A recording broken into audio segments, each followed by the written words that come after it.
I'm Eric Von Wade, host of Straight to the Point on coastalbendtoday.com. I've got with me our great and longtime public servant, Brent Chesney. Brent, thanks for coming in today. Eric, always a pleasure, man. Welcome back. Hey, good to see you doing this again. That's great. Well, I appreciate it. It's good to see you. I mean, here you are, county commissioner now. You've served on city council. You've been active in every kind of area you can think of in Corpus Christi. Tried to. Well, I mean, you've done a pretty good job, and you've had temerity to not stop. I mean, tell me about what made you get into politics? You know, it really wasn't so much into politics as it was public service. Politics kind of came from the desire to be in public service. Before I was in elected office, I was involved in, I can't even count how many, boards and commissions and different nonprofit organizations in Corpus Christi, because my parents instilled in me a long time ago that, you give back. If someone gives to you, you give back. And Corpus Christi and the Coastal Bend has given a ton to me and my family, and I just feel like that's what you're supposed to do. So, that's kind of what got me involved in it. I really kind of started back in junior high and high school, and so I just love it. I love getting stuff done. I love doing things. I love the local politics now, if you will, because that has what I've evolved into. I don't have a desire, and really haven't, despite people through the years saying, I know you really want to do this and go bigger and go. It's not about bigger. It's just I like getting things done, and I really don't think, with all due respect, they get a lot done in Washington, and I don't have a desire to go there. I like it here because I feel like every day I get something done. Well, I heard somebody use the analogy one time that in Washington, you get things done in the same degree that you would steer an aircraft carrier by putting your hands in the water to make a rudder. I mean, that's a good analogy. There's some math that can calculate an adjustment, but it's very slight, and it takes quite some time. It does, and that would be frustrating to me. I mean, I appreciate guys like Michael Cloud who sacrifice their family time and go up and do it for us. At the same time, as I told him when he came by to talk to me when he was running for office, that's just not something that I could feel good about in my public service, because literally, every day I feel like I get something done. Maybe it's, not the monumental stuff, but it's always more than the hands in the water trying to steer the rudder of an aircraft carrier. It's just, right. It's what local politics is all about, and local public service is all about. And plus, I like going home every night and seeing my wife and my kids. That's the other thing. It's a nice thing when you've got and your wife is always just fantastic. I mean, thank you. She is a great asset that I can clearly see makes a difference in how you have the strength and the confidence to carry on like you do. Without a doubt. I mean, we're all motivated by different things. When I came back to Corpus Christi, I was born and raised here. When I came back after graduating from college, my motivation was certainly to, make something good for me and my friends. And at the time, I didn't, I wasn't married, didn't have kids, and your motivations change obviously as you do that. And she's absolutely been a great asset to me, and helped me and supported me and allowed me to do those things. And but the promise I made to her was, look, I'm not going to ever let my public service take away from being a husband or being a father, if we're so blessed, which we have been. And you got a lot of kids, don't you? Just two, just two? And it feels like a lot. They move around a lot. Yeah, no,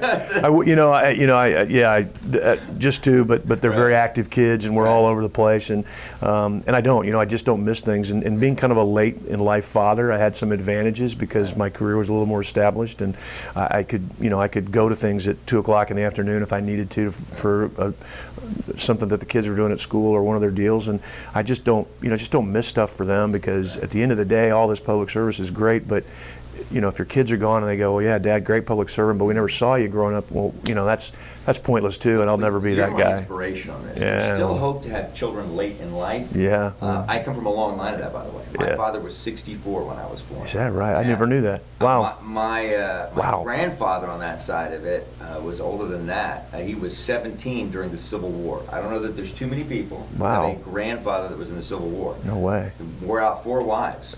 I mean, and so, they weren't divorcing back then, so, it's like they just kept kicking until 1921. Wow, that's crazy. I'll go tell my wife. She's going to be happy to know I can still have a, and I'm just kidding. Hey, no, I'm kidding. For you. No. For you. Oh, yeah, I'm kidding. I've got friends that have done that, though. But no, you do a great job, and here's the thing, too, and I say this, and I first saw you when I was a very young talk show host. I had, I think it was a 1-hour show on a 90-day trial basis, and it was really trial. Right? Yeah, right. They weren't used to my kind of say what you're thinking, I guess, deal. But now it's the norm. Yeah, well, it's, you set the trend, right? I guess you were a trendsetter back then. Kick it up a notch now. Yeah, I mean, I don't know that I have all the. I don't dress up like a woman regularly. Yeah, no, that's okay. But there's some comedians who do a great job of that. Yeah. Anyway, back to the issue at hand. You know, when I first met you, you were, I think, 35? I am maybe younger than that. It's hard to say. Yeah. You were an aide to state representative at the time, Todd Hunter. And still, Well, that was even before. That was, yeah, that could have been. Let's see. I think I went back to law school when I was 33, and I'd already worked for Todd.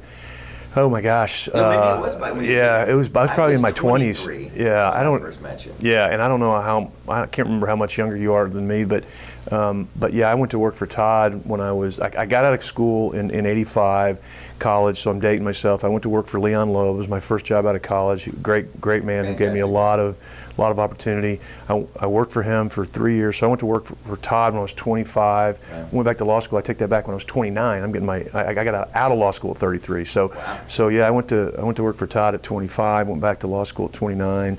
Came out and went to work for Todd, but not in his political offices, in his law office. So, you know, Todd Hunter and I've got a long history, and, you know, he's still one of my very close friends and mentors politically and in public service. I mean, what a great public servant, right? You know, so when you work for a guy like that out of the chutes, you certainly have the opportunity to hone your skills. And, you know, his daughter Christina is my goddaughter, so we're very close, and love Todd to death, and appreciate. And he's still kicking it, and he's still doing it, and I mean, you know, he's an older guy, but man, he is. You know, he's got the energy. He's got more energy than most 25-year-olds I know. Well, and I think I'm pretty energetic, but it's hard for me to even keep up with Todd Hunter. And he's stylish. The man in Yeah, black. right, I mean, yeah. Who doesn't like? I'll tell you this though, he always makes me feel fantastic whenever I see him. In fact, Todd Hunter will be our next guest here on Straight to the Point. Good deal. I have Brent Chesney though with us today, and I'm proud to have you. Brent, you're one of those guys, and I say this genuinely. You're always in a good mood. I don't have to worry about whether or I'm not blessed. to walk on eggshells with you, and you speak matter of fact, and I like that. I appreciate that. I'm very blessed. My life has been very fulfilling, and I just, I wake up in the morning, not every day feeling good, but most every day, and I'm very fortunate for that. I've got a wonderful wife and kids. I've got a great business. I've got good friends and family around me. My mom's still with us. She's 93. That's something. Yeah, it is something, man. She's crazy. She's something else. She doesn't get around like she wants to or should, but still very sharp. And so it's, I go see her. She's, living in assisted living. Yeah, around it all. I mean, if we're here, right? God bless her. And so, I'm just very fortunate to have those things. So how do you not wake up in a good mood, right? I mean, with all that going your way. And well, we're going to talk more about that as well. Sure. I also want to talk to you about some of the things from your upbringing that may influence the way you look at things now. We've got some big issues on the plate, right, in Coastal Bend. Yep. We have Harbor Bridge. We have issues that may be some more city than county, but it involves all of us. It does. And I think that we've seen a little bit more of a team player type approach between the different governmental entities. If I'm not mistaken, there's 100% right. I mean, we didn't used to have that much cooperation, and it was pretty Well, evident as well, because publicly it would be, that's their problem, that's their issue, not ours. And I think you're 100% right. I mean, being on both sides, having served as a city councilman, and then actually being a judge for Nueces County, and then being a county commissioner, I was on those city councils where, unfortunately, for better or for worse, we didn't have great relationships with the county. We tried, it just didn't always work out. Now, you got 3 of the 5 of us, and that have been on the city council before. And when Lloyd was there, it was 4 out of 5 of us, right? Yeah. And so 3 of the current members of the Commissioners Court have been on the city council before: Carolyn Vaughn, myself, and John Matas, and that makes a big difference. We still really love what we did at the city. We have a great deal of respect for those city council people. We know what they go through. Yeah. And we know that the trials and tribulations they go through to get there. I'm a big fan out of the chutes of Peter Zanoni. I think he's really doing a good job of cleaning things up over there. And it's tough, man. That city is a tough place to clean up and get going. Wow. But we work really well together. We've got a lot of projects that we're working on. Greg Smith and I overlap in my precinct and his council district, and we're working on stuff all the time. I'm constantly in contact with, the at-large council members, Michael Hunter and Paulette Guajardo and Rudy Garza. And right. I mean, I had mayor called me last week to give me a heads up on a courtesy deal. So really good, Yeah. positive relationships with that council. It's a strong council, and they're trying to do the right thing. I mean, do I agree with every decision they make? No. And do they agree with every decision I make? Heck no. My wife and I don't agree on every decision, right? Well, that's just the way it is. We just kind of work it out. But you got to work it out, right? You're lucky if you get her to agree on anything. You know what? It's just the nature of if things. you just say, if you just learn the 2 words, yes, dear, then you will never, I'm just, Hi, my name is Sam. I own a local carpet cleaning company in Oklahoma City called ProX. I use Blip primarily for brand awareness. I think outdoor ads are great for that. Before Blip, I got quotes for billboards that were around $2,000 to $5,000 per campaign. And for a small company starting out, that's sort of out of reach. So I was thrilled when I found out about Blip. I especially like that I can set my own budget. I can change my ad anytime I want to. I had a logo change a while back and I had the new one up and running the same day.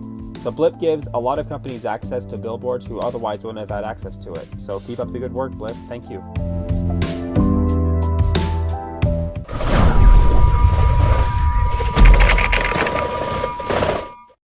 Again, here's the thing. You're one of the easiest guys to get information from.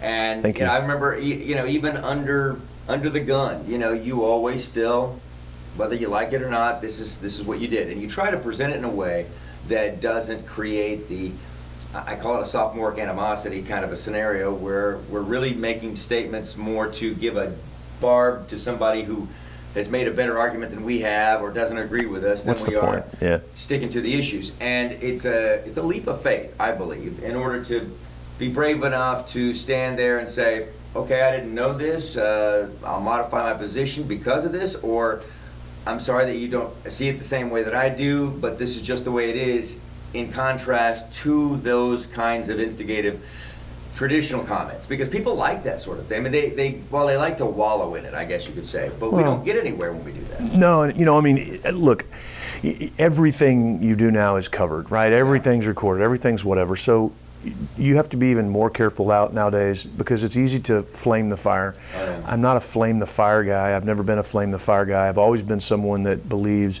you could have a civil debate, civil discourse, if you will, and as long as the other side or you don't take it personally, then you just kind of move forward, right? Because that's what this country was founded on. It wasn't on, something that says, if I don't agree with you, I'm going to shoot you. I mean, that's what we broke away from, right?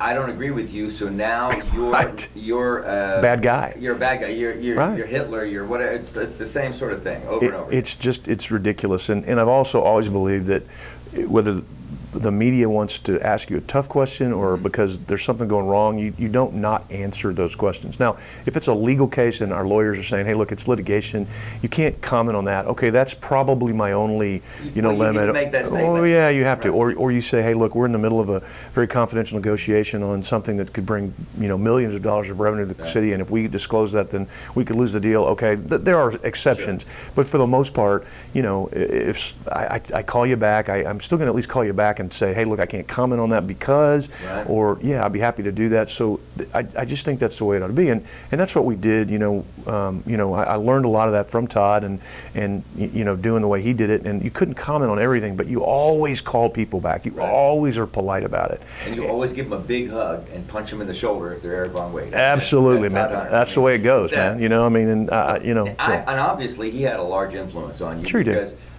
just in talking to you, he comes up in a lot of the things that you discuss. Sure. And I too think that he's one of the genuinely nice guys. Now, he can't be everything to everybody, but Todd has done, I think, an excellent job, just as you have, in your career of not letting the need to limit how much you share of yourself create a caricature of a politician. And I say that because when you're in your position, everybody wants to talk to you, right? And wherever you go, or yell at you, or yell at you. No, I'm teasing. That's usually what happens after. Or call you names. Right? If when you're a juvenile judge like I was, you got a lot of those guys who were calling me names, but that's okay. And they'll start off by, Brent Chesney, how are you doing? You no good. And they're already stuck into it. So, but you have to as well. If you're out somewhere, you can't spend 2 hours talking to one person right then about that.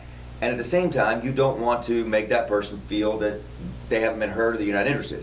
So, and I think the both of you do some excellent work. There's a few others that I commend as well. You're not the only ones, but you do stand out, the few of you who have learned to do that, because you can either become that caricature of a public figure personality that's brushing everybody off with superficial comments, or you can exhaust yourself and make sure you don't forget other people as well who may not be as forward. Yeah, and I think if you ask Todd the question, I think he would also acknowledge that, you know, I've, as much influence as he's had on me, I've had a little on him. You know, we kind of grew up together doing this stuff, you know, and he was an older, I kind of look at Todd as an older brother, and you know, he was one of those ones where we went in and we kind of learned it together. And Todd's deal was, look, you know, you just be loyal to me and I'll be loyal to you. And that's kind of how I've done it too. That doesn't mean to the point of doing anything wrong or immoral, unethical, but hey man, just have my back. And that's how I am with you know, my employees, with my friends. I mean, it's one of those things where, you know, I've got a business with about 30 employees, and you know, I take that very seriously. I don't ever want to have to lay anybody off because we don't have enough business. I try to have their backs on things. Do I you know, sit down with them and say, okay, this went wrong? Sure. I mean, I'm not just this kind of thing either, but you have that sense of loyalty to where hopefully the people that work with you, for you, and I really say with, is that they know you've got their back. You know, one way that they know at the end of the day you've got their back, and I think that's, you know, something, you know, Todd and I kind of did together, and there were times where, you know, we disagreed, still disagree on how things should be handled or whatever, but at the end of the day, what people like Todd and I have tried to be as public servants at their roots. And for me, that's been very important, because when I came back, and you were here, I mean, when I came back from college, there was a large againer group, right?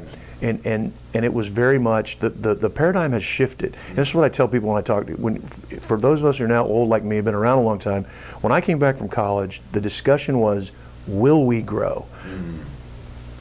Now the discussion is, how will we grow? And that's a difference that is very significant, because there was periods of time in this community where there were people who had a lot of say and a lot of control that were like very happy with the Sleepy Fishing Village.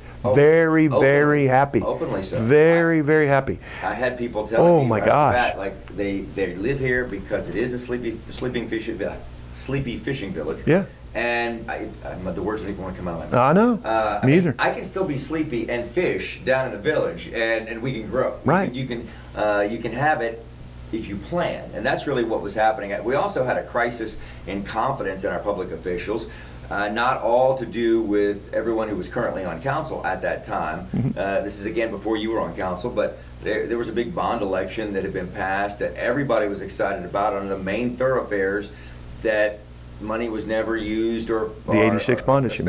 And it really didn't change until you got on council, I believe, and we had some others as well. Lloyd Neal was there, and a few others. It was after the Mary Rhodes era, and made that good. We went back and finished that 1986 bond. And you have project. a great memory, because you have a great memory. I mean, I know that because I lived it, but for someone who hadn't lived it, other than you've lived it, I get it, but that's a great memory, because you're exactly right. No, I mean, you're right. In 1986, they passed a bond issue, and those projects didn't get complete. For reasons that I'm not throwing under the bus of those councils. There were financial issues, the economy went to heck. They just didn't really tell anybody. That was their problem. It wasn't that there weren't legitimate issues. The money, to my knowledge, was not all collected. Some of it may have been, but it wasn't, or maybe none of it, but they didn't say anything. So there was a big push. There was obviously money and effort spent to sell this bond project to the public, and then they didn't do anything. And we had Gateway 2000, which was a project before that, to attempt to try to galvanize a plan around developing the bayfront, and it failed. We had another package of some sort which there was an effort to try to get more elements. It wasn't until we made good on that 86 bond that the voters came out and said, okay, we can trust it. And you know what? You have a great memory, because that's exactly the way we saw it was, look, if we can fix the 86 bond issue, then we can start passing bonds to fix streets that we need to do that weren't done for 20 years. So did we do enough? Hard to say, but we had to crawl before we could walk. We had a lack of confidence in public officials, and you were 100% right.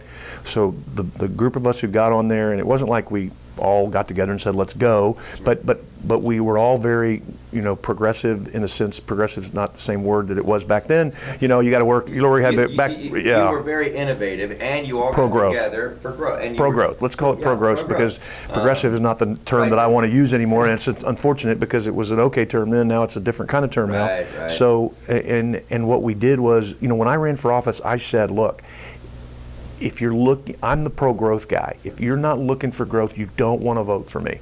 But here's what I'm going to do, and we're going to go do these streets, and we're going to go start passing bonds, and blah, blah, blah, and we're going to get things done. And fortunately, I got the opportunity to do that, and we did it. You know, I mean, did we do it perfectly? Are there flaws? No, but you know, some of the things that happened during those times were not only all those streets got fixed, but the causeway got built, the Packery Channel got dug, Whataburger Field got built, American Bank Center got done, the seawall got repaired, we had a brand new airport. We did the things that we felt as a city would help promote and spur development, and it has, you know, and it has. Infrastructure was stimulated. And that was a group effort. That was Lloyd Neal and Mark Scott and Rex Kinnison and Brent Chesney and John Longoria and Bill Kelly and Melody Cooper and Henry Garrett and Jesse Noyola and Javier Colmenero and people that we all, and we didn't always agree on how we were going to do it, but there were those councils were very pro-growth. I'm very proud to serve with those people.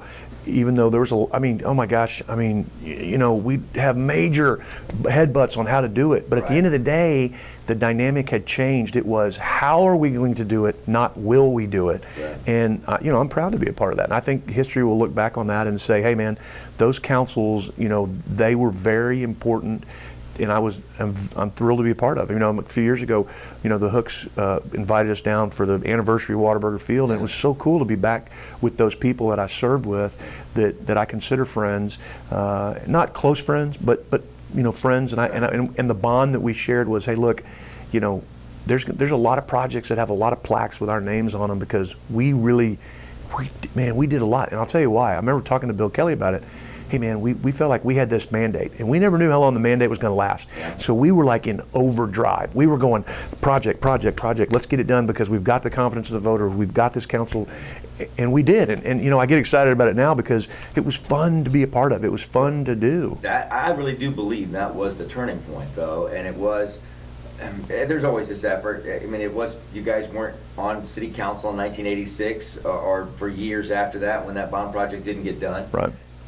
You wanted to look past it and go, look, we can't do anything about the past. And then, you know, I don't know, I was talking with you about it, and I think at one interview or another, and, you know, you were saying, hey, you know, we maybe need to look at this because every time something didn't pass, that 86 bond project kept coming up. Well, and things passed from the time going forward, where we couldn't get anything passed, everything passed until Destination Bayfront.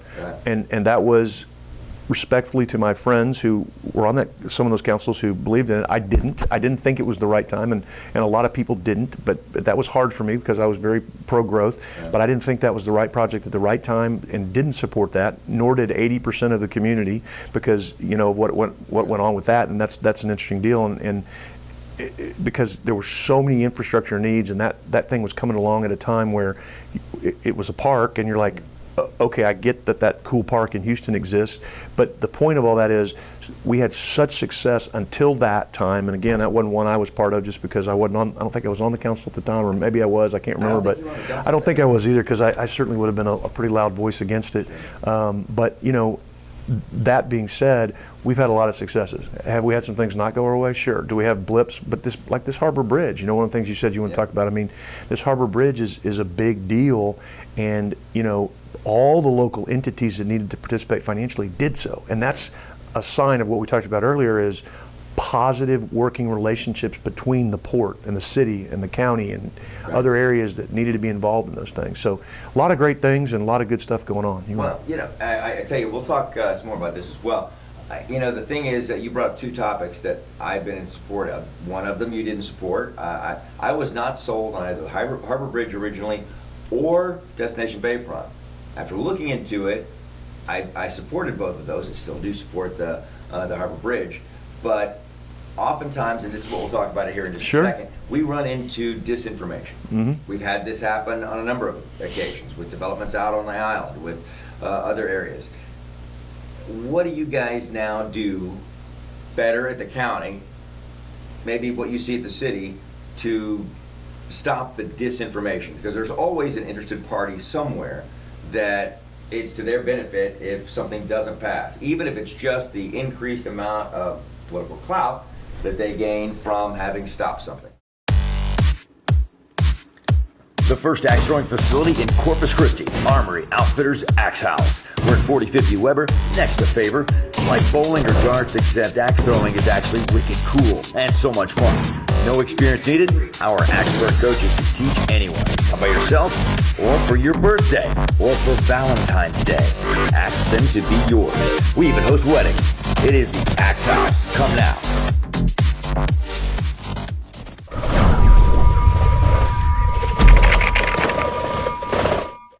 Looking at some of the things here, Brent, that you have been involved with in the past, it's nice though to be able to talk with you about these things. It's kind of like we're going down memory lane. It is, man. We may it's have fun. to hug in a moment, but other than Kumbaya, I'm good.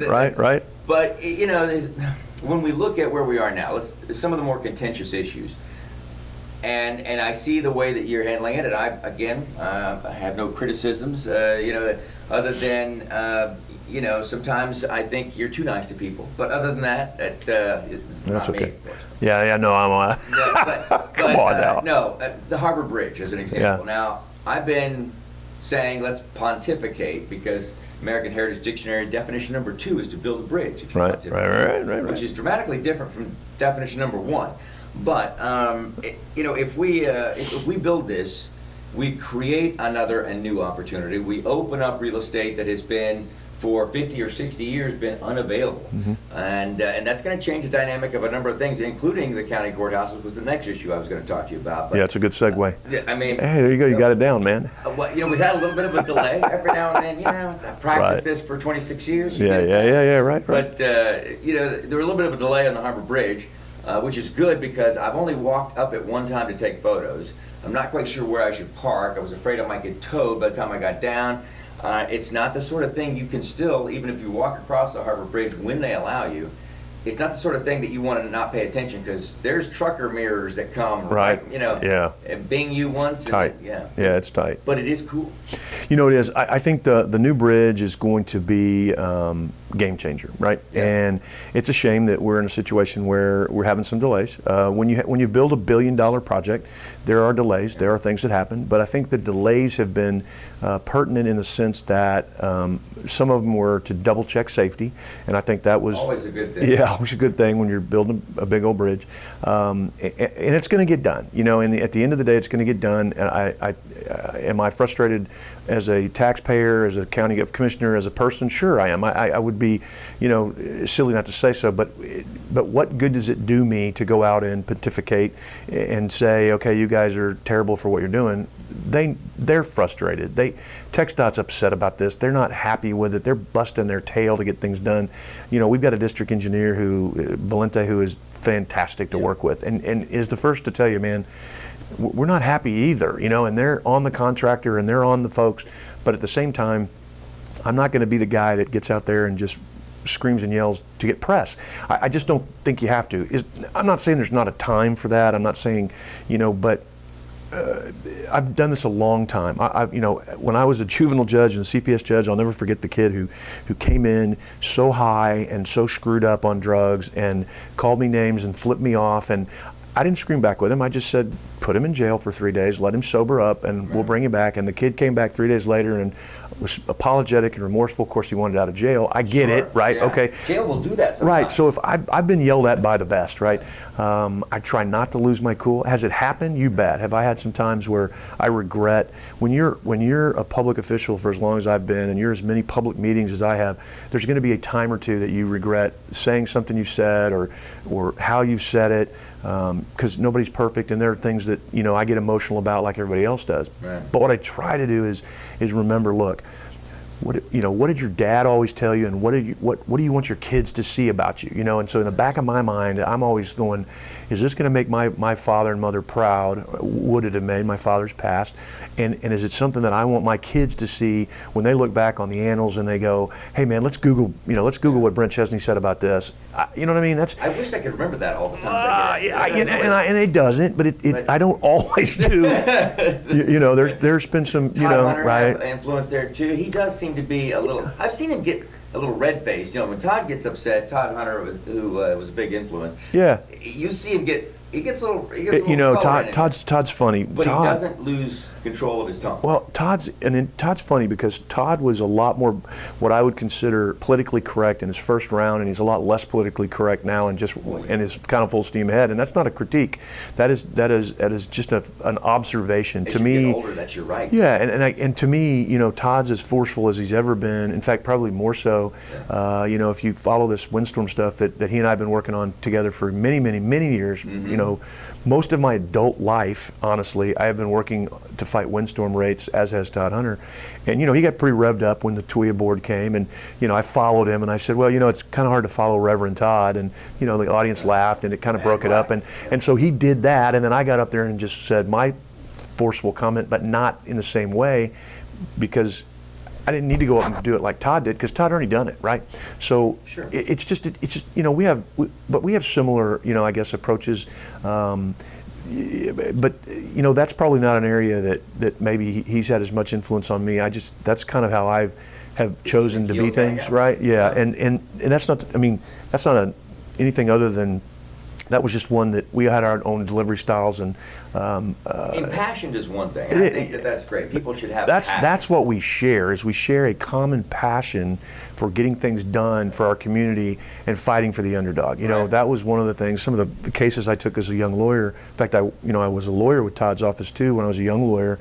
Then I went out on my own and I went into family law and criminal law for a period of time until I got into some more civil litigation. And part of the reasons I did those CPS cases was because I always felt like CPS was screwing these parents. I don't know how else to say it, right? That was my feeling back then. And I don't mean any disrespect, but that was how I felt. And so I took some of those parents on that, they weren't great parents, but, at the same time they were helpless. Yeah. They were so helpless. I coined a phrase when I was a judge, you and I are worried about our next deal. Mm-hmm. They're worried about their next meal. Yeah. And that's how a lot of those people live. It's cyclical. Their parents were, got removed. They got removed from their parents. A lot of them do want to tread their way out of the hole. Some of them don't. Right. Some of them they don't. And so everyone says they do, but it's talk the talk, walk the walk, right? But it is far less. And you learn this about people in general in life. I'm sure you see this wherever you go. It's not just true with the people who are in those bad situations for their next meal, but there are a lot of people who say all the right things about business, relationships, personal, professional, and yet their actions are a stark contrast and contradiction to that. And then you have others who just don't know how. And that's a small percentage, but a percentage that I think still needs help. Well, no doubt. Yeah, that's. I think CPS has gotten much better. I think CASA CASA's, oh my gosh, has helped tremendously. CASA's awesome. No, CASA. If there were, when I was a judge, I couldn't have survived without CASA. Yeah. And CASA was one of those deals where I would call them and say, look, how many volunteers do you have, and how many cases can they take? Because I would put a CASA on just about every case if I could, and they would say, Judge, okay, give it. We only have this many right now. We only have this many, so I'd know kind of in advance. Okay, I got 6 that I can assign right now, but I'd have 15 cases come in, and I'd have to choose the worst. Yeah. And that was the evolution in my career. I got to where Carl Lewis, rest his soul, would give me these hard parent cases, and then I would go to him and say, okay, I've done my parent cases. Give me some of the kids. I want to be the ad litem for the kids. And so I kind of evolved into that, and it's kind of part of the reason I ran for that court, and it about killed me, quite honestly, because the pressure and the strain of that court is like no other anywhere. It was not created correctly. When they created the court, it was supposed to be a juvenile court, but the judges at the time felt there wasn't enough work in the juvenile alone, for it. So they also then mounted the guardianship cases and the CPS cases. So it's the court of all emotion. It's the court of every single case. Every case. I'm going to say this. It's crazy. Now, it was still a small bit about myself, but this very small. But I was invited sometime back to be part of a bake-off fundraiser that they have for CASA. And I waited till the last minute. And so I went to HEB and I got these brownies. And Full disclosure, you disclosed, right? Yeah. I don't think I said anything. It's okay, but you're now doing it. If you don't say anything, you're coming clean, right? I'm pretty sure there was a rule somewhere. Guilt by omission. I didn't read the Guilt by rules, omission, right. So I got 3rd place. HEB got 3rd place. They did a good job. Thank you, HEB. But what really happened is, CASA got 1st place with me. I mean, I learned so much about it, and after having talked with them and seeing what they did, they were so incredibly friendly and helpful. Rex Gabriel, a friend of mine, C101, was there that same night. I think I beat him if I'm not mistaken. Or HEB beat him. Anyway, but no, of course, Rex probably went to HEB too. So no, he didn't. No, he baked it. I mean, there was, I think, sparklers and some Roman candles coming out of that stuff. I mean, he baked some stuff. Now that's an interview you ought to do. You got to get him in here. That's not a bad idea. That could be next. Right? So anyway, at the end of it, I really wanted to sign up. I mean, it's, but here, let me tell you, it is the best thing you can do because of the satisfaction you feel in helping people who really need help. But if you're in it because you think anybody's going to be there to see it, it's like you're an unsung hero. Nobody's really going to know except you. Right. If that's good enough for you, there is no better feeling than seeing what they do. And what I would tell these CASA volunteers, because I would do training, because the judge would be asked to come in and train, and I would tell them, look, this is going to be the hardest volunteer job you ever have, but maybe the most rewarding you will ever have, because you are helping a child or children get to a point of safety and security and well-being, and what greater job can there possibly be than something like that? So CASA was, and I didn't know as much about CASA as I should have until I was a judge, and then boy, I relied on them dramatically, and that's another guy you ought to interview is Tim McCoy, because he's a judge of that court. He's a great guy. I know you know Tim. Known him before he was a judge. Exactly, and you knew him before he was a great guy. Yes, I did. No, I knew before he was a guy. No, I'm kidding. We love Tim. But Tim, he really is one of those who has his heart in the right place at all times. Has to do that job. And he did before that. It was a natural fit. I remember we were sitting down. There was a social meeting at the one of the eateries around town, and he was like, there was a form he had in front of him. He's like, "You think I should run?" And I was like, "If you're thinking should you run, the answer is yes. Just sign it. What's it going to hurt? But sign it. I mean, do it." Do it. I have a picture of him doing it. For running for judge when he ran for judge? When he first signed. Well, see, I was the opposite. He came and talked to me about it, and I told him he was crazy for thinking about doing it because it was a tough job. But I did that with anybody who came and asked me because I wanted them to know the truth of the matter and what it was going to do to him and potentially his family. And I told him he was going to lose hair. He was okay. His wife we know well, and I told her the same thing, and my wife told her. I mean, it is a crushing responsibility job, and it was certainly one of the most proudest job. I was very proud of what I did in that job, but I could not have done it any longer, nor I would have. I don't know what it would have cost me. I think it is so hard and so difficult, and I have so much admiration for Tim and for Carl Lewis, God rest his soul, who did it for so many years, and it's crushing. It's the weight of the world. I mean, if I would be worried, I'd get calls at 11 o'clock at night, or and I'd be the phone would ring and I would panic, or there'd be a news story, the CPS, children, da da da da. And I'm thinking, oh my gosh, has something gone wrong with one of my placements? I mean, I didn't sleep well.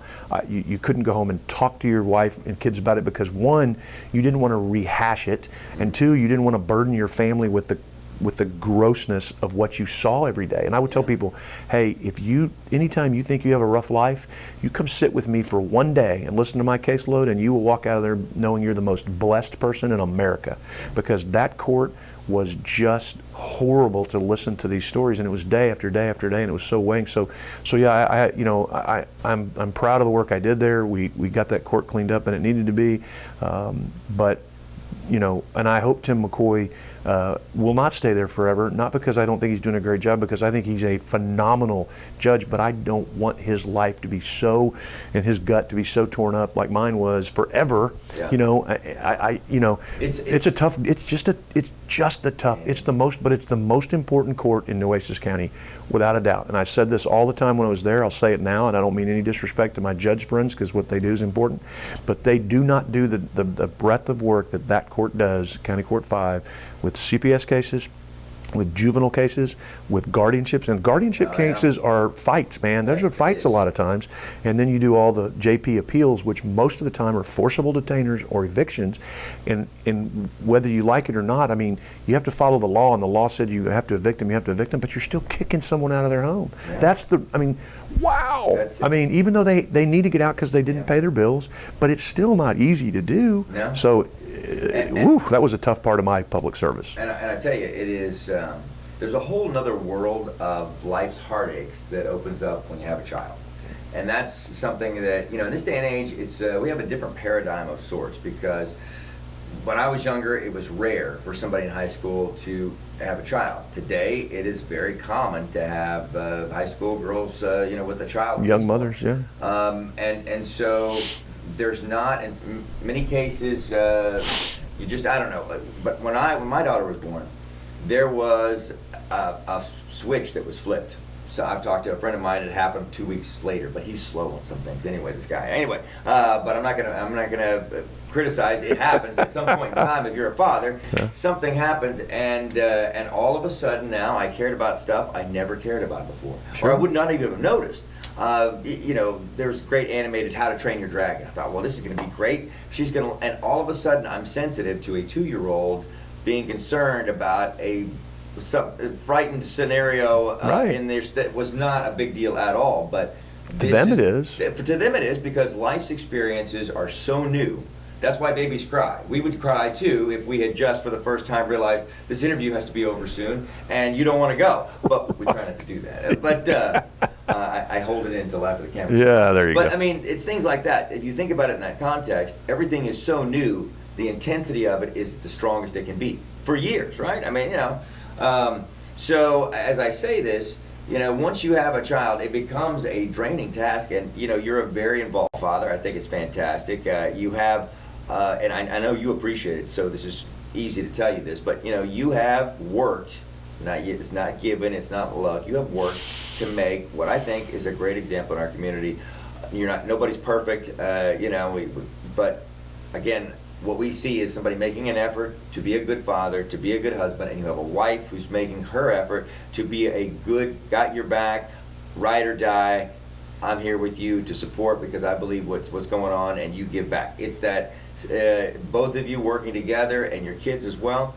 It's an envious thing to have. Well, I appreciate it. It's life is a balance, right? Because the one thing I committed to, as I said earlier, was I'm not going to miss anything my kids do unless it's just some emergency or something beyond my control.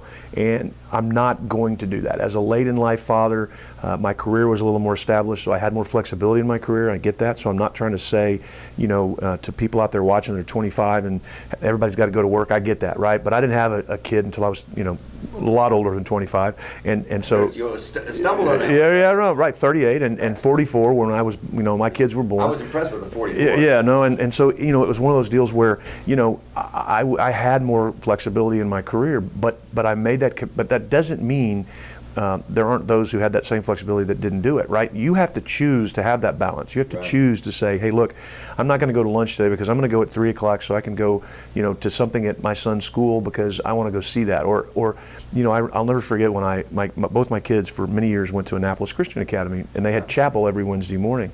And so I would go to chapel with them every Wednesday morning. Well, when I got on the Commissioner's Court, Commissioner's Court started at 9 on Wednesday mornings, right? And so I went to Lloyd, one of the first things I did, and said, hey, I need to change the start time for Commissioner's Court. I don't have a lot of asks, but this is why. And at first he was like, you want me to change? I was like, yeah, because let me tell you why.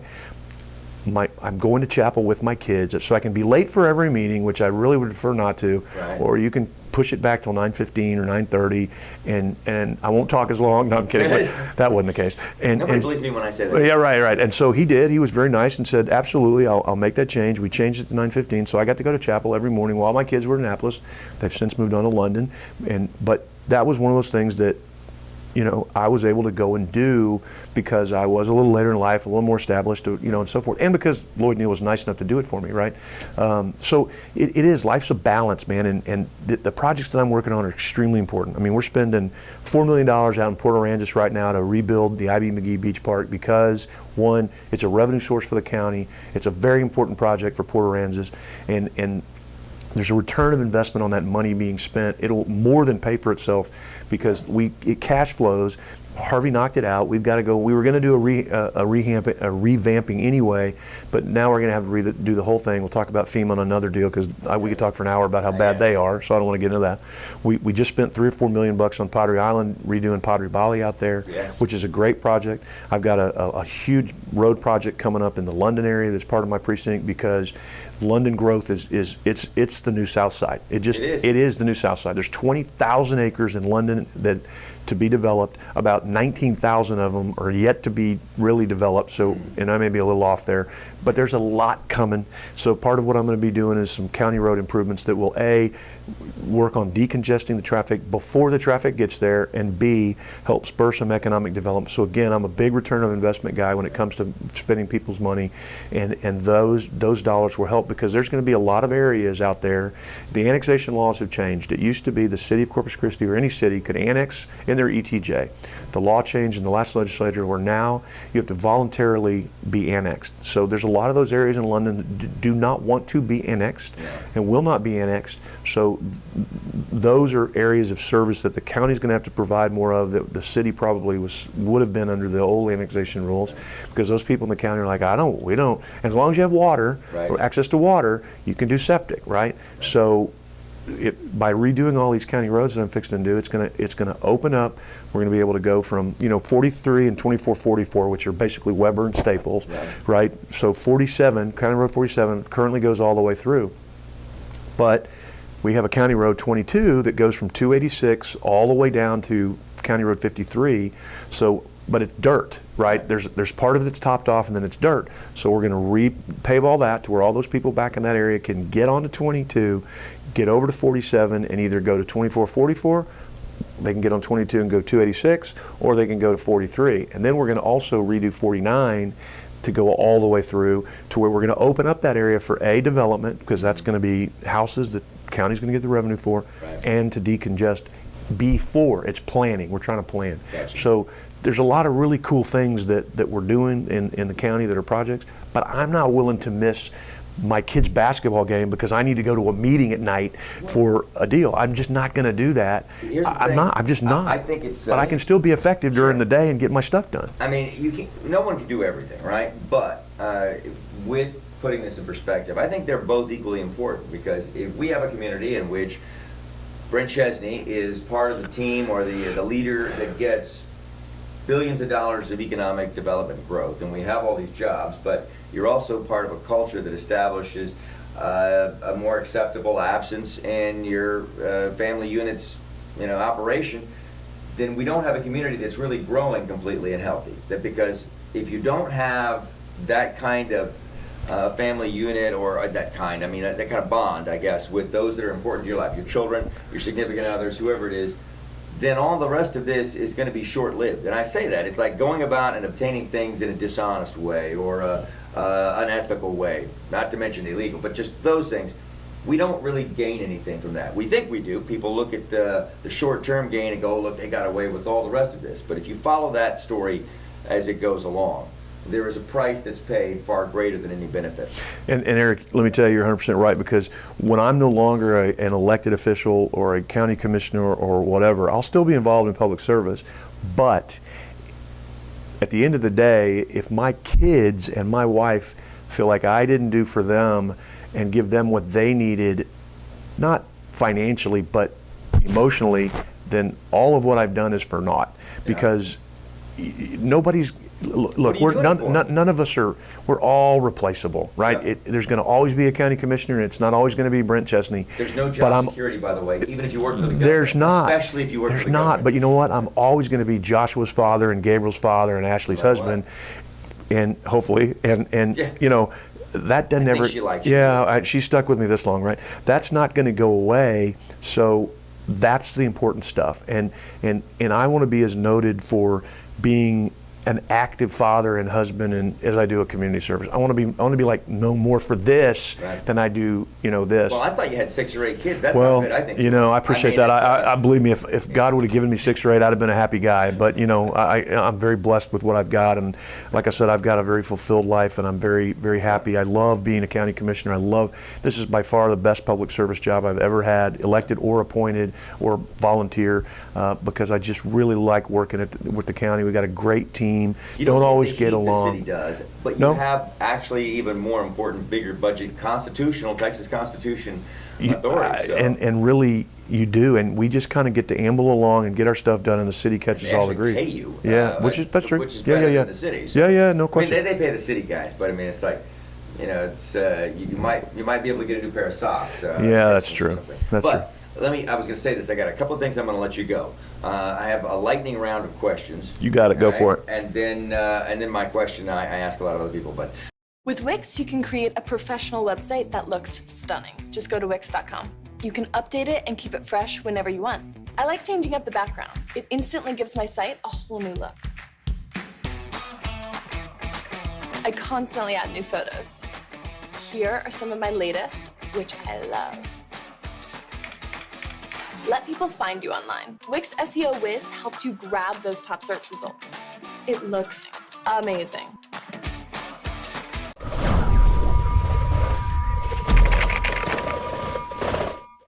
you've had a wealth of experience, and I do believe because if anybody wants to follow how to get involved and make a difference, they can follow your blueprint. I appreciate you actually have Thank to you. do a bunch of things for free first. I mean, every now and then you can get lucky, I guess, but you have to do a bunch of things for free before anybody's going to hire you. And that still doesn't mean that you're going to get paid much, because you could be on city council and that does not, Right. Got to pay your dues, I think. But you do it because you hopefully want to make a difference. And you can be ambitious. There's nothing wrong with that.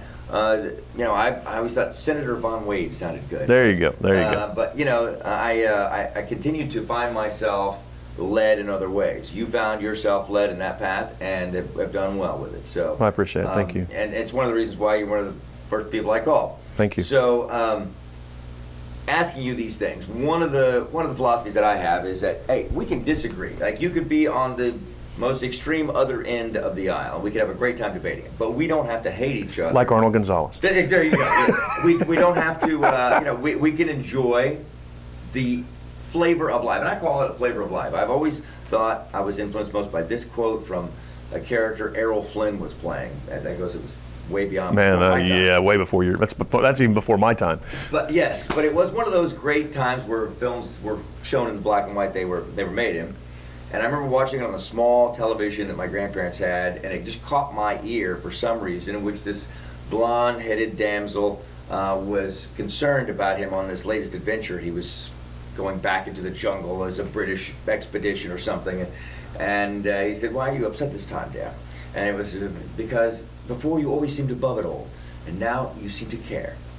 And without saying that she meant about her, right? Yeah, right. That he wasn't going to return because he actually loved her this time, and it's happened in every movie. Out of Africa, what happened? The plane goes down. The moment he starts. But in reality, if you look at life as, hey, there's going to be challenges, no matter what you think, how green the grass is somewhere else. Yeah.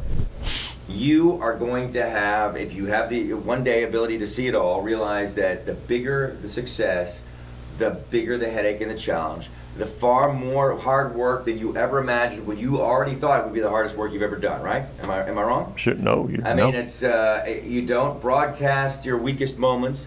You certainly celebrate as much as you can your successes. But if you quit because it gets hard or because it hasn't worked time 1 and 2 and 3, and you are still trying something different, not doing the same thing, expecting a different result, that's the definition of insanity. But then you're not cut out to succeed in reality, because it takes an emotional toll on you. You give something of yourself anytime you make an effort. And when you're in public service and you give something of yourself, you're giving it to tens of thousands, hundreds of thousands, millions of people, depending on who it is. Right. So it takes a lot out of you, and there's a lot of pressure. I mean, after 26 years of doing this, the volume gets turned down on a lot of stuff that doesn't matter, because you just get used to it. I think that's a really good point. Your tolerance level, is different. And you realize that it's not as dramatic as you may feel like it is at the moment. There have been times where I think, oh my gosh, things are all worked up, and then I'll see 5 people and 4 of them won't even know what I'm talking about, and I think, oh my gosh, but it was just on Channel 3, or you know what I mean. And you remember that people really are so busy living their daily lives, trying to make a living, trying to take care of their families, trying to get through the day, that, you know, they don't see as much as you see, that because when you're involved in it, right. or do as much as you do, because they don't have time. They don't have time, and they elect people, or they get people appointed or whatever, and they expect those people just to take care of it. You know, I mean, just go take care of it. That's what we elected you to do, or we wanted you to do. Now, I think there's certainly more awareness and more consciousness and so forth by the viewing people, because now everything is covered. Yeah. But as a person who is now a little more, I'll use the word mature, another word for old. Experience. Yeah, experience. There you go. Things don't bother me like they did when I was maybe 30 Right. and doing this stuff, or 35 or whatever, because I that doesn't mean it doesn't mean as much to me. It just doesn't bother me as much or get me as wrapped up in it, because it's just like you just move on. You know, if I lose something at the commissioner's court, I just move on. You know, I may still try to fight it a different way if it's real important to me, or I may try to bring it back up, or right. if there's an opportunity. But at some point, you got to say, okay, you've only got so many hours in a day. You've only got so many productive times. I did the best I could. I made my best case. I lost 3-2. Let's go. Let's go to the next thing, or let's go.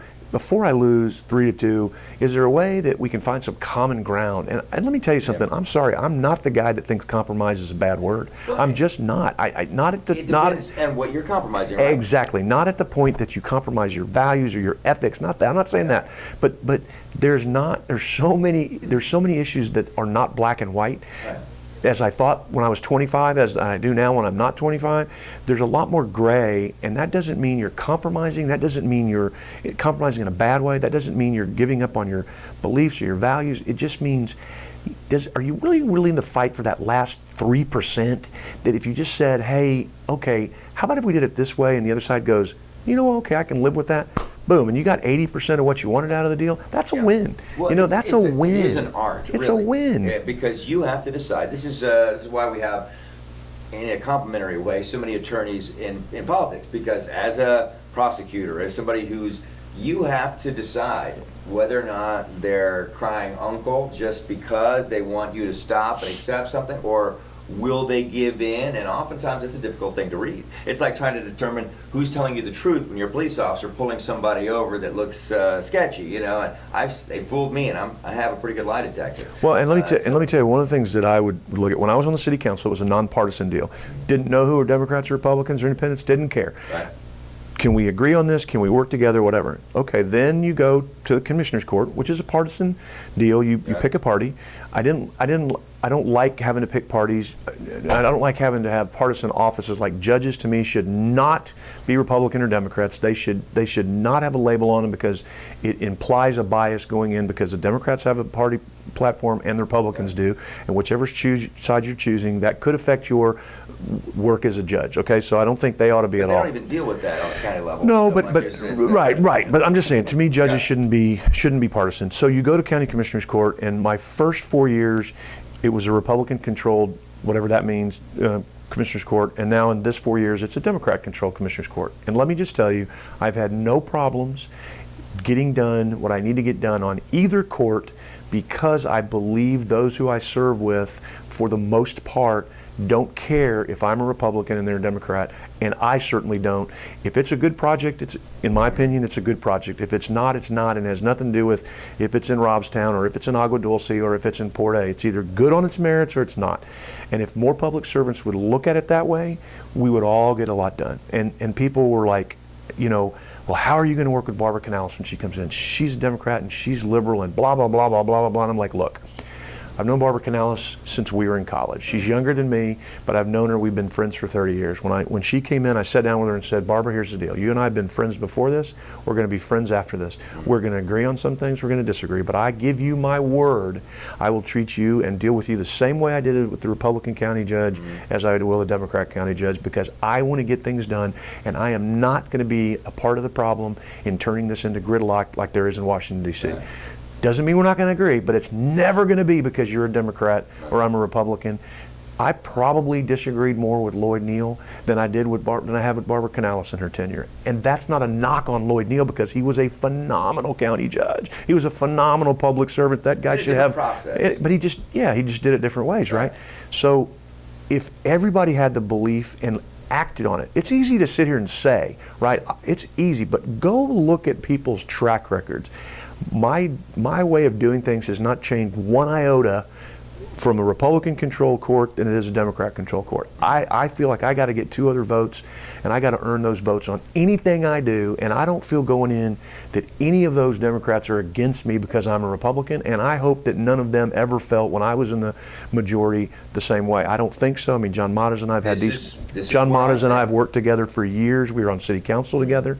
We work well together, and there's times we disagree and there's times we agree, but it's never because I go, well, I'm not going to agree with John Motters because he's a Democrat. And I don't think John Motters ever goes, well, I'm not going to agree with Brent Chesney because he's a Republican. Because we've all got to, at the end of the day, be able to justify what we've done to the people that we represent. And I get that I represent just an area, but I want to do well for the people in Bishop. Just because I don't represent them doesn't mean I don't want to help them. I want to do well for the people in Robstown. Just because I don't represent them doesn't mean I don't want to do well for them. It's it can't be compartmentalized. Now, do I have more of a responsibility to those in my precinct because that's the way it is? You bet. And do I bust my butt to make sure my precinct gets its fair share? You bet. And I think my precinct gets its fair share. And right now it's getting its fair share with a Democrat-controlled Commissioner's Court because we all work well together. Well, and let me just see if you agree with this.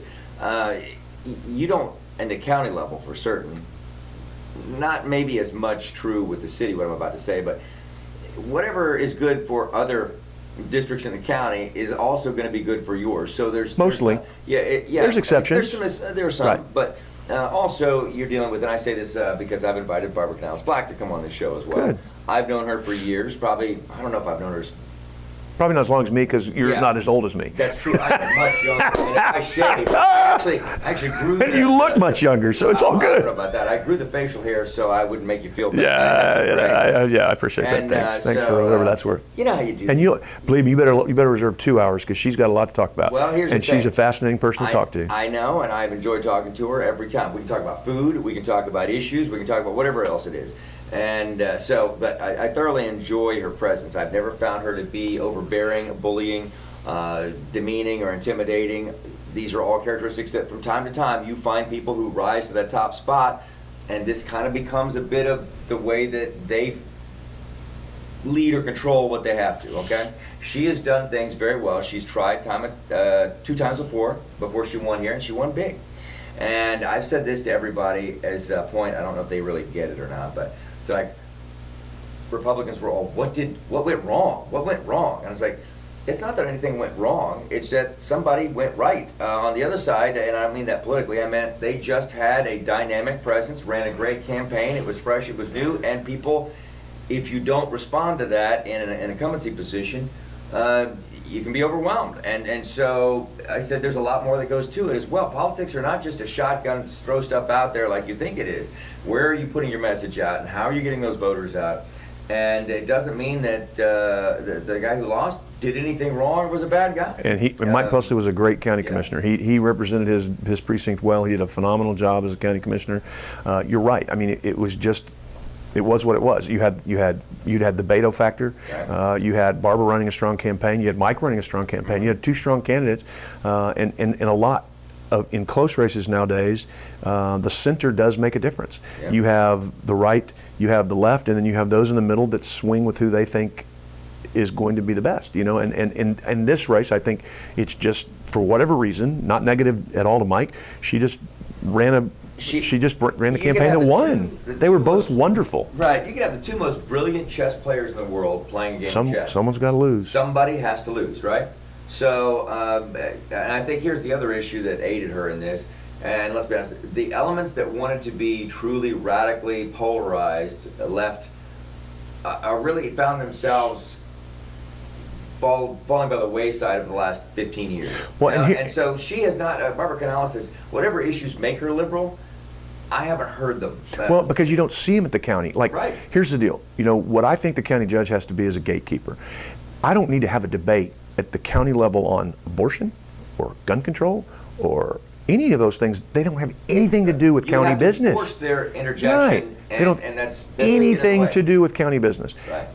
She is I consider myself extremely physically conservative. I think she's physically moderate to conservative. She's pro-business. Mm-hmm.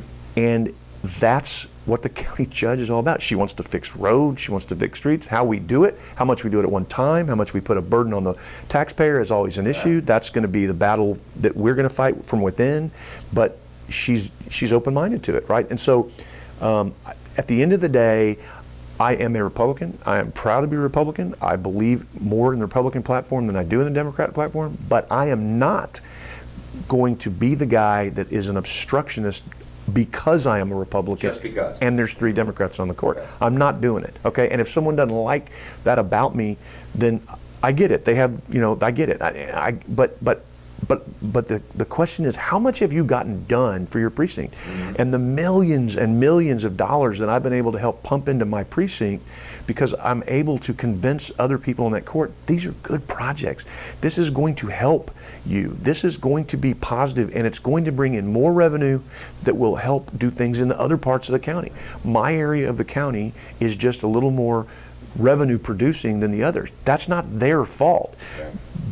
But if you spend the dollars and you get a good return on investment here, guess what? There's more money to go to the areas that aren't as revenue producing so that we can help the people in the Colonias, that we can help with drainage issues in the part of the county that aren't, as I'm not affected by, but I want to help. Right. That we can help animal control in part of our county, that we can, because you have to do that. And for the most part, I think everybody on that court gets that. I'm proud of what we've done at the county. I'm proud of the things that have happened. I'm proud of the work we did on the prior court that I'm on. I'm proud of this work that we've done on this court so far. I think it's been encouraging. It's not been easy. We've had our struggles. We've had our battles. Joe Gonzalez and I get into it a lot of times because he certainly, and I don't mean this negatively, he certainly is the most liberal member of the court, and I'm probably the most conservative member of the court. And so you're going to have those debates, but it's not because he's a bad guy. He just believes sincerely in what he believes in, and I do too. So there's no reason to call each other names? Exactly, and I don't think he takes it personally when we don't agree, and I certainly don't.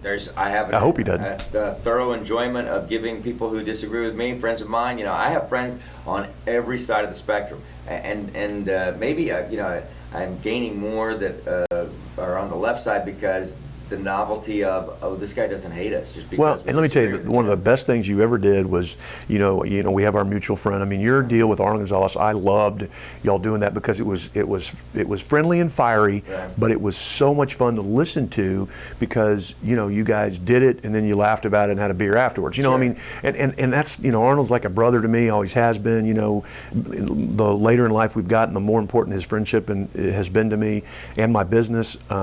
But do we? Oh my gosh, do we have debate? Sometimes we just got to say, okay, we got to stop because it starts out funny and then we get a little passionate. But that's okay. People don't know how to take it, and I think here's the thing. We had this old rule. It was cliche at bars and gatherings, like we don't talk politics or religion. Well, all that does is make the issue, when it does come up, hypersensitive because nobody's used to talking about it. So the first time I met Arnold, I'd never met him before. I think it was a party at Dane's house, right? Yeah, we were all there, yeah. And so he kept mistaking me intentionally, but acting really well, like he thought I was Rex Gabriel. So, oh, you're on the radio? Yeah, C101? Oh, no, it's not. Okay. Oh, you do that thing in the morning? No. Anyway, he just kept going on with the CVT because he wants to test to see if he can find you out. Right. And then we got into this. And back then, y'all probably were a little more wind-upable. Well, probably so. Yeah, right. I wasn't that wind up about it because I could see this little smirk on his face that was like, hee. And at one point, everybody else was talking, and so I go, look, I go to the bathroom, I need another drink. And he goes, me too. Okay, we'll meet back here. We both stood up, and everybody was like, hey, we got to separate you two guys. I go, we're going to the restroom, and not together, let's be clear. Yeah. But, people aren't used to that, and so they did get used to it. But that's how it's supposed to be, is civil discourse. Right. Civil discourse. That is, to me, some of the most fun things that you do because it's an intellectual stimulation, and it shouldn't be, like I always tell the story, one of the best persons I ever served with on the city council was Chesney Noyola. Yeah. Chesney and I were great friends. We were on total opposite ends of the political spectrum, but if Chesney Noyola told me, I could take it to the bank. If he said, hey man, I can't help you on this one, but I'm not going to fight you on it, I could take it to the bank. And it was the same with me. And we had that great working relationship for many years. And I love Jesse Noyle. I mean, if Jesse Noyle needed me, he'd call me tomorrow. I'm in. I may have to call him too. He used to be always open and communicative. Super good guy. But that doesn't mean he changed my perspective. Did I make me think about it more, and did it make me challenge more? And am I still a physical conservative and a social moderate to conservative? Yeah, I haven't changed those things. Am I still proud to be a part of the Republican Party? Absolutely. But I love listening to the other side intellectually, not grossly throwing, you're terrible because you believe this and blah, blah, blah. No, let's just have a civil discourse over this and let's debate it. Yeah. And if I can't convince you of mine and you can't convince me of yours, great, but we're going to at least have listened and tried. And that's what it should be about. Unfortunately, that doesn't happen in Washington, D.C. It's the most frustrating place I've ever seen, and that's on both sides of the aisle. I think it's gridlock up there for a reason, and that's why this country's so divided, I think, and it's sad. Well, I tell you, it's not sad here, and no, it's not. It's because we have people like Brent Chesney, I appreciate it, who's working to make things change. So I'm going to ask you some lightning round questions. Yes, sir, and I'll get out of here. And then we'll also talk to you about why would schools pick purple for their color. Easy, man. Come on, easy. TCU. That's right. We love our Horned Frogs, man. Hey, I got my purple socks, my purple. I'm good. I loved a Horned Frog one time. She was beautiful. And, there you go. Anyway, that's a whole other And purple story. is actually my favorite color, despite my affiliation with TCU. I like it too. Yeah, but I know, go Horned Frogs. Yeah. Throw that out. There you go. I appreciate that. All right. The first axe throwing facility in Corpus Christi, Armory Outfitters Axe House. We're at 4050 Weber, next to Favor. Like bowling or darts, except axe throwing is actually wicked cool and so much fun. No experience needed. Our expert coaches can teach anyone. Come by yourself, or for your birthday, or for Valentine's Day. Ask them to be yours. We even host weddings. It is the Axe House. Come now.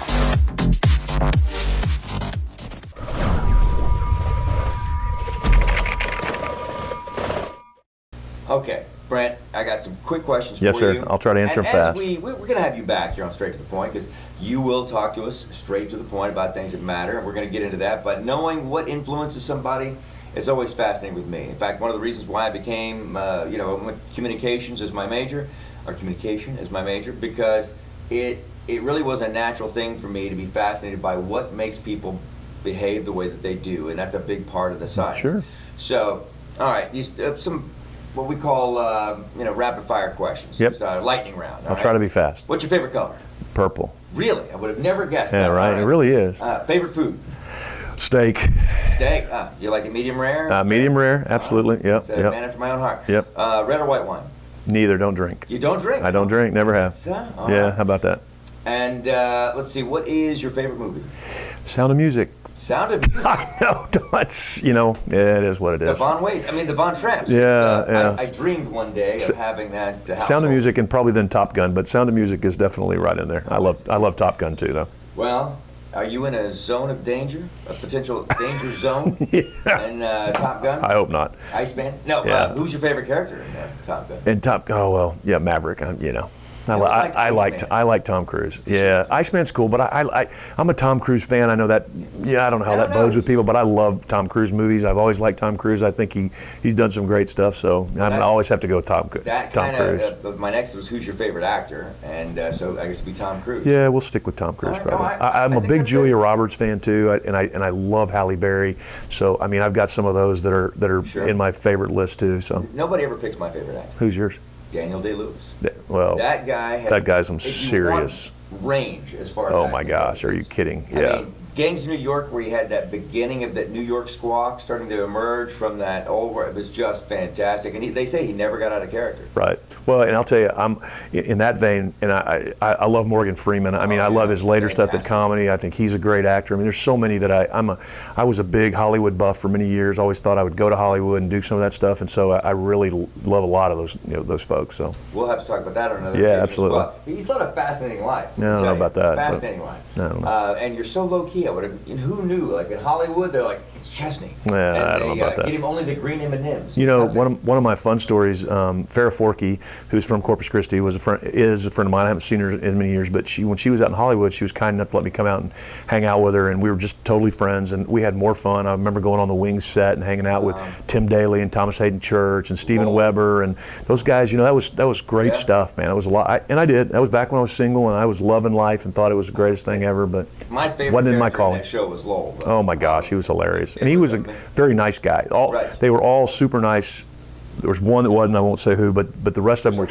Tony Shalhoub was great. I mean, they were fun to hang out with. I mean, they were nice people. Was a huge hit. It was. She did great. And let me tell you, you know, it's your brush with celebrity is pretty amazing. No, it's no big deal. But you know, it was fun. It's good. All right, I didn't mean to derail too much. Your favorite TV show currently, though, right? Favorite TV show currently? Let's see. Man, I got a lot on DVR. I got to figure out which one I want to pick. I might, you know, Scandal used to be it. I love Designated Survivor. But did your wife bring you into Scandal, or did you find Scandal yourself? I don't think so. I mean, I DVR'd that one for years. I love the NCIS series. You know, I like all of those. The one that my older son and I watch, it's kind of a corny one, was Hawaii Five-0. You know, we watch that together. That's kind of our show. That's not corny. That's great. I mean, I whistle that in the mornings. Yeah, it's fun. And my younger son and I, we have a show. It's called Bella and the Bulldogs, and it's not. It's kind of it's funny. You know, you get into things with your kids, and so I've always tried to like pick a show. Okay, what's a good show that we can watch together? In fact, we watched 2 or 3 episodes of Bella and the Bulldogs, but that wouldn't classify as a great show, but it's fun to hang out with your kids, and it's fun to hang out with your kids, now I'll right? say this about Scandal. I maintain that guys don't find that show on their own. They love it, but the woman in their life, whoever that is, think I did. Introduces them to it. But you may be the trend breaker. Yeah, I think I did. You're and I think confident enough to wear purple socks. You can do whatever you want. You know, it is what it is, man. But you got to watch this. Now, this is big confidence. The Marvelous Mrs. Maisel. If you haven't watched it, it's on Netflix. Okay. You got to watch it. I'll pull it up. It is The Marvelous Mrs. Maisel. The Marvelous Mrs. Maisel. All right. It is. Never heard of it. I mean, it is. I don't know how to explain it, but everybody I know is represented by a character in this show. Wow. It is incredibly well written. The star of the show is phenomenal. I can relate to it in the entertainment aspect of what she does. And I mean, it's just absolutely amazing. And I got a movie I'll recommend for you too. If you haven't seen Pirate Radio, I have not. It made me want to go back into radio the moment I got done with it. There you go. It's awesome. I'm going to watch that too. Pirate Radio, Marvelous Mrs. Maisel. Your wife, she will love it. Maybe some language in there, but you know, for the kids, I don't know what. But it is incredibly well written. She is a New York young woman in a prominent Jewish family, and she is going to marry the ideal Jewish husband, and she has her life planned out from the morning she wakes up, or she gets up before he does to make herself look like she's been sleeping perfectly made up all day, to when she goes to bed, and then he wants to be he's going to go into the family business, but he's going to be a stand-up comedian on the side, and then he steps out on the marriage, and then she becomes the stand-up comedian by accidental default. And The Marvelous Mrs. Maisel. Marvelous Mrs. All right, Maisel. I'll pull it up. You gotta watch it though. Okay. You'll pick up some Yiddish, which is fantastic. I always need a little Yiddish. Well, I know you slept all the way over here, and you know, it's but you're not a schlub. Right. You got the chutzpah necessary to make this happen, and you're not mashugah. So, oy vey, it's a mitzvah that you're here, and you're schmaltzy looking as well. So there you go. As you can tell, I like the show. You must have. And so I have people sitting around watching it with me going, you know you're not in the show, right? Right, yeah. Hold on. You don't talk like this normally. I go, I know lots of people who do that. I am so, what I am. It's good. You'll like it. And last thing I was going to ask you, what is the thing that you think would most surprise people to know about you that know you, but they don't know this? Probably my fetish with Hollywood, and my younger day dreams were to go and be an actor and be in Hollywood, or to be in a sportscaster. I always wanted to be Brent Musburger. He was the guy growing up when I was there, so I always wanted to do that. Howard Cosell? No, I mean I liked Cosell and Don Meredith and those guys, but Brent Musburger was the guy for me when I was growing up that I really wanted to be. And you know, he was everything back then in sports, and I really admired him. I loved Bryant Gumbel. I mean, that guy was just a stud, and so those were ones that I really, so probably, maybe those two things. Certainly the Hollywood thing, probably. Sports. I'm glad that you've filled in after fetish Hollywood because I was like, we don't want that much disclosure. No, right. Right. We're recording it anyway. Yeah, so yeah, it's all good. But I was gonna say the sports thing. Now I know you like sports. I love sports. Live sports. Yeah. You like college basketball Everything. as well. Just everything. Yeah. But all of it. Not everything, but yeah, we follow a lot. We're a big basketball family. Both my boys play. My older son is an outstanding athlete out at London, and then my younger one loves it a lot. He just loves but we just love the sport. So we're big Spurs fans and big, we do our little family pool for the for the final or the March Madness, and we enjoy doing that. I mean, some of the greatest experiences we have were sports related. We've gone to TCU bowl games and stuff like that. I played in high school. I wasn't very good. I played in London. Yeah, but you did? Yeah. You know what? I forgot. London was a high school year? No, up to middle school, right? Because it's only been in high school for 8 years, and you're older than that. Right, yeah. But yeah, well, no, but I mean, but yeah. So Joshua has really enjoyed that, and I've coached both the boys' soccer and basketball teams as long as I could. Meaning Joshua got to the point where he needed better coaching than me because he was so good. I don't know about that. I don't know about that. But then Gabriel, Joshua and I both are coaching Gabriel's Upward. This is last year for Upward, so this is the first year he's refed with me before. This is the first year we've volunteer coached, and it's really been a cool deal to have all three of us doing it together and taking the family photo. Or it's been fun. So sports is I love sports. In fact, my buddy in college, my best friend in college, my college roommate used to always joke and go, "Hey man, have you even read anything but the sports page ever?" I'm like, well, sorry, back then I had. Now I do, but back then I was like, I try to encourage people too. It's like sports and the comic strips, right? I don't read those. I'm not a comic strip guy. That's part of a plate of food. It right? is. What affects your life and your ability to make a living, that's the steak that you like. I always try to eat that first, although this is what's really going to seem not to make any sense. You know what I used to like to read? Tell me. The obituaries. Well, I read them now. I didn't used to then, but I read them now because I say a prayer for those who have passed, and I also like to read a little bit about their lives to see what we've missed out on. Yeah. And we recognize people at the county who have passed that we know at the end of the deal, but I do read them now. I did not read them back then. I can tell that. I read them back then. But the older we get, the more that, unfortunately, it's... See, my family always told me that when I was 13, I was actually 50. You've always had an old soul. I mean, I guess. I was fascinated with my youngest is like that too. I think it's because I had a grandfather in the Civil War. Maybe. And mine, he's got an old soul too. But I was always fascinated by people who lived in the 19th century. It was a time that we had people, when I first started in talk radio back in 1995, on a regular basis, people pass away. And it was not uncommon, daily, if not multiple times in a week, that somebody would be born in 1885. Somebody would be born in 1890, or I think 1885 may have been the oldest, but that's quite a span. And one of them was an elected official's mother at one point that was 100, and I wanted to talk to her before she passed because she was so very alert still. I never got a chance to interview her, but they saw us go from a time in which landing on the moon was a fantasy, would never happen in their mind. And horses were the only means of transportation. Trains were exciting because they were new.